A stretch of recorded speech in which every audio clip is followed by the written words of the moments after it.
नमस्कार दोस्तों, आज आपका एक बार फिर से स्वागत है हमारे YouTube चैनल पर। ऐसी ही और जानकारी प्राप्त करने के लिए हमारे चैनल को सब्सक्राइब करते रहिएगा। महिला नागा साधु के उस अंग को क्यों निष्क्रिय किया जाता है? महाकुंभ का मेला महिलाओं का नागा साधुओं के बिना अधूरा ही रहता है, क्योंकि महिला नागा साधु के पास ऐसे ऐसे चमत्कार होते हैं जिसे देखकर लोगों के होश उड़ जाती हैं। आपने पुरुष नागा साधुओं के बारे में तो कई बातें सुनी ही होगी, परंतु महिला नागा साधुओं की बात करने से भी लोग घबराते हैं, क्योंकि यह महिला नागा साधु अपने चमत्कारों को गुप्त रखती है और सिर्फ ईश्वर से संपर्क साधने के लिए ही उनका इस्तेमाल करती है। इसलिए लोग महिला नागा साधु के बारे में कुछ नहीं जानते, सिवाय इसके कि वह नागा है। परंतु आज मैं इस वीडियो में आपको ऐसी बातें बताने वाली हूँ जिसे सुनकर आपके होश उड़ जाएंगे, जिसमें महिला को नागा साधु बनाते वक्त उसके शरीर के एक ऐसे हिस्से को निष्क्रिय किया जाता है जो शरीर में वासना जगाता है। परंतु यह प्रक्रिया सुनकर आपके रोंगटे खड़े हो जाएंगे। आखिर एक आम महिला को महिला नागा साधु कैसे बनाया जाता है? आज की यह वीडियो देखकर आपको सब कुछ पता चल ही जाएगा। महिला नागा साधु कौन होती है, होती भी है या सिर्फ किताबों या कहानियों में ही मिलती है? क्या सिर्फ पुरुष ही नागा साधु बन सकते हैं? देखिए, इसका जवाब मैं तो आपको अभी बता ही देती हूँ कि महिला नागा साधु होती है। अब आपके मन में सवाल उठ रहा होगा कि क्या महिला नागा साधु भी पुरुषों की तरह है, बिना कपड़े के हर पल रहती है? और नागा साधु बनने के लिए महिलाओं को अपने जिस्म का कौन सा पार्ट त्यागना पड़ता है? लंबे लंबे बाल, भभूत से लिपटा नंगा बदन, हर पल नशे में डूबी रहना, क्या यही पहचान है एक महिला नागा साधु की? कैसी है इनकी रहस्यमयी दुनिया? सभी जानते हैं कि नागा साधु वो होते हैं जिनके काफी बड़े बड़े बाल होते हैं और वह निर्वस्त्र यानी कि बिना कपड़ों के रहते हैं और उनके शरीर पर हर तरह भस्म लगी रहती है। लेकिन नागा साधु के बारे में इतने सारे फैक्ट हैं जिनके बारे में बहुत कम लोग जानते हैं। सबसे पहले आपको बताते हैं कि नागा साधु अन्य साधुओं से अलग कैसे होते हैं। नागा साधु कई मायनों में दूसरे साधुओं से अलग होते हैं। सामान्य साधु आपको कहीं भी मिल जाते हैं और उनका रहन सहन का तरीका भी नागा साधु से काफी अलग होता है। नागा साधु हर तरीके से इस दुनिया से दूर रहकर तपस्या करते हैं और अलग ही जीवन जीते हैं। कोई भी बेहद कठिन परीक्षा और लंबी प्रक्रिया के बाद नागा साधु बनता है। नागा साधु बनने की प्रक्रिया भी बहुत दिलचस्प है। नागा साधु बनने के लिए एक पूरी प्रक्रिया होती है। इसमें कई लेवल पार करने पड़ते हैं, उसके बाद ही नागा साधु बना जाता है। यह प्रक्रिया कई सालों तक चलती है और उसके बाद किसी अखाड़े द्वारा उन्हें नागा साधु बनाया जाता है। इन लेवल्स को तहकीकात महापुरुष से अद्भुत लिंग भंग या टांग तोड़ नाम दिया गया है। इसमें सबसे पहले तहकीकात की प्रक्रिया होती है, जिसे अखाड़े में एडमिशन की तरह माना जा सकता है। इसमें पहले नागा साधु बनने के इच्छुक इंसान की अखाड़े में एंट्री होती है और जांच पड़ताल की जाती है। इस दौरान अखाड़े के लोग ये तय करते हैं कि यह नागा साधु बन सकता है या नहीं। उसके बाद उन्हें अखाड़े में शामिल किया जाता है और कई सालों तक उन्हें साधुओं के साथ तपस्या करनी होती है। कई साल तक तपस्या करने के बाद जब वह नागा साधु बनने के लिए तैयार होते हैं तो उसके बाद उनकी कई स्तर पर परीक्षा होती है। इस दौरान उनके तप और त्याग की जांच की जाती है। पहले ही प्रक्रिया ब्रह्मचारी होती है, इसके बाद उन्हें महापुरुष बनाया जाता है। इस प्रक्रिया में उन्हें रुद्राक्ष दिए जाते हैं जो अक्सर नागा बाबू के शरीर पर दिखाई देते हैं। इसके बाद अद्भुत प्रक्रिया से गुजरना पड़ता है। इसमें उन्हें बाल कटवाने पड़ते हैं, मतलब उनका मुंडन होता है और खुद का ही पिंडदान करना पड़ता है।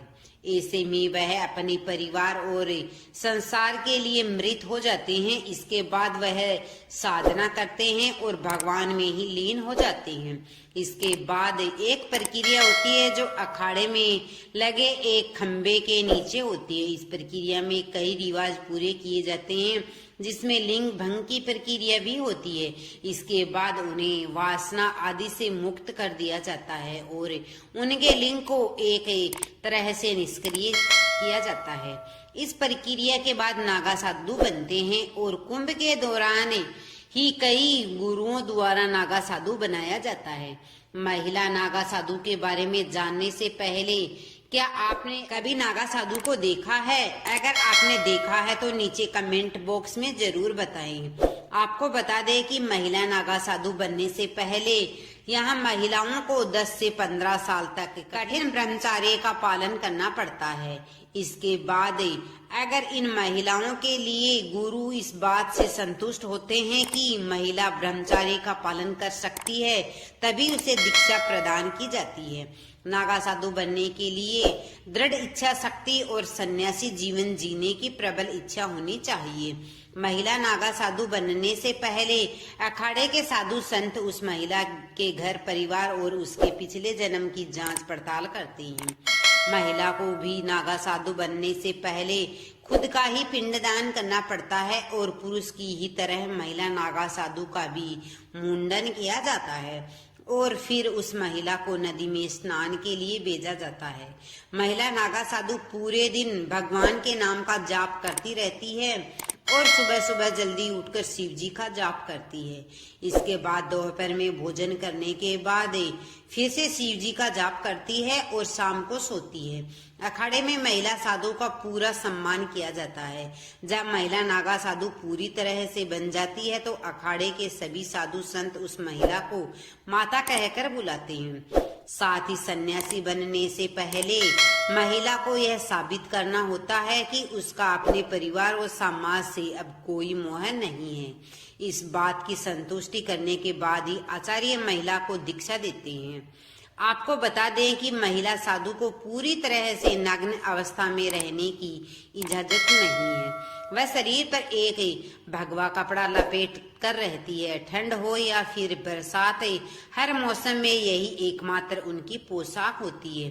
तीर्थों में भी महिला साधुओं को नग्न स्नान करने की परमिशन नहीं है। आपको जानकर हैरानी होगी कि कई अखाड़ों में नागा साधु की दीक्षा लेने के लिए विदेशी महिलाओं की संख्या काफी ज्यादा होती है। भारत में जिस तरह नागा साधु इतने कठोर होते हैं और इनकी परेशानियों के बावजूद भी बिंदास जीते हैं, इसके पीछे क्या वजह है, यह जानने के लिए बाहर के लोगों में काफी दिलचस्पी होती है। यही वजह है कि कुंभ में नेपाल से बहुत सी महिलाएं आती है। इनमें कई साध्वी ऐसी होती है जो गृहस्थ जीवन को त्याग कर साध्वी बन गई है। जूना अखाड़े में इस तरह की कई साध्वी है, जिनके अलावा जर्मनी, मॉस्को, अमेरिका समेत अन्य देशों की महिलाएं भी साधु बन जाती है। इनमें कई साध्वी तो ऐसी होती है जो बिल्कुल जवान है, जो पढ़ी लिखी है। सच कहूँ तो उन्हें हरि भजन के अलावा अन्य किसी से कोई मतलब नहीं है। यह सभी साध्वी अखाड़े के नियमों के मुताबिक ही पहनावा और तिलक से सबका श्रृंगार करती है। अब जो मैं आपको बताने जा रही हूँ वह काफी हैरान कर देने वाला है। क्या कभी आपने सोचा होगा कि आखिर यह नागा या महिला नागा साधु सिर्फ कुंभ के मेले में ही दिखाई क्यों पड़ते हैं, लेकिन इसके अलावा इनके वर्षों तक वो कहाँ रहते हैं, कैसे रहते हैं? शायद ही आप में से किसी ने इस बात पर गौर किया होगा। नागा साधु हमेशा तपस्या में लीन होते हैं। वह साधना के लिए अखाड़े को छोड़ देते हैं और कंदराओं में चले जाते हैं। कंदराओं का मतलब होता है कि पर्वत में मौजूद सुरंग। इसमें भी कई तरह के नागा साधु होते हैं और जगह के नाम पर उनके नाम होते हैं। वैसे पर्वतों में रहने वाले नागा साधु को पर्वतागिरी, नगर में रहने वाले को साधुओं को पूरी, जंगल में रहने वाले को साधुओं को अन्य कहा जाता है। यह अलग अलग जगह पर रहते हैं। माना जाता है कि कुंभ के पहले और कुंभ के बाद नागा सन्यासी हिमालय और अन्य पहाड़ों और जंगलों की गुफाओं में बैठकर तपस्या में लीन हो जाते हैं। यह आमतौर पर एक गुफा में कुछ साल रहते हैं और फिर दूसरी गुफा में चले जाते हैं। किसी को मालूम नहीं होता है कि वह इन दिनों कहाँ है और क्या कर रहे होंगे। कई बार बहुत से नागा बाबू इन दिनों सन्यासी वस्त्र धारण करके अलग अलग जगह पर घूमने लगते हैं। वहीं कुछ निर्वस्त्र बाबा गुप्त जगहों में जाकर तपस्या करने लगते हैं। इस दौरान वह जड़ी बूटी और कंदमूल पौधों के साथ जंगलों और पहाड़ों पर होने वाले खाने की चीजों से अपना पेट भरते हैं। वह घूमते भी रहते हैं, लेकिन यह सब इनके सीक्रेट तरीके होता है कि किसी को पता नहीं चलता है। कुछ नागा साधु झुंड में निकलते हैं तो कुछ अकेले ही यात्रा करते हैं। कई बार यह जिस तरह गुफाओं में बैठते हैं, कई दिनों तक भूखे प्यासे भी बैठे रहते हैं। अब आप सोच रहे होंगे कि जब यह नागा साधु अपनी पहचान छुपाकर इधर उधर भ्रमण करते हैं तो फिर यह क्रिसमसाई तरीके से कुंभ में कैसे नजर आते हैं। आखिर कौन देता है उन्हें इस बात की जानकारी, यही तो राज है। दरअसल हर अखाड़े में एक कोतवाल होता है। जब दीक्षा पूरी होने के बाद नागा साधु अखाड़ा छोड़कर साधना करने जंगल या पहाड़ों में चले जाते हैं तो यह कोतवाल नागा साधु और अखाड़ों के बीच की कड़ी का काम करता है। जब कभी कुंभ या अर्ध कुंभ जैसे महापर्व होते हैं तो यहाँ नागा साधु कोतवाल की सूचना पर वहां रहस्यमयी तरीके से पहुंच जाते हैं। हालांकि यह किसी को नहीं मालूम है कि उन्हें कैसे यह सूचना मिली है कि कुंभ कहाँ हो रहा है और कब हो रहा है, लेकिन वो जहाँ कहीं भी होते हैं तो वो वहां आ ही जाते हैं। कुछ लोगों का यह भी मानना है कि उनके पास कुछ ऐसी रहस्यमयी विद्या या ताकत होती है जिसे वह अपने साथियों द्वारा भेजे गए संदेशों को समझ जाते हैं। दोस्तों, वीडियो कैसा लगा है? वीडियो अच्छा लगा है तो वीडियो को लाइक शेयर सब्सक्राइब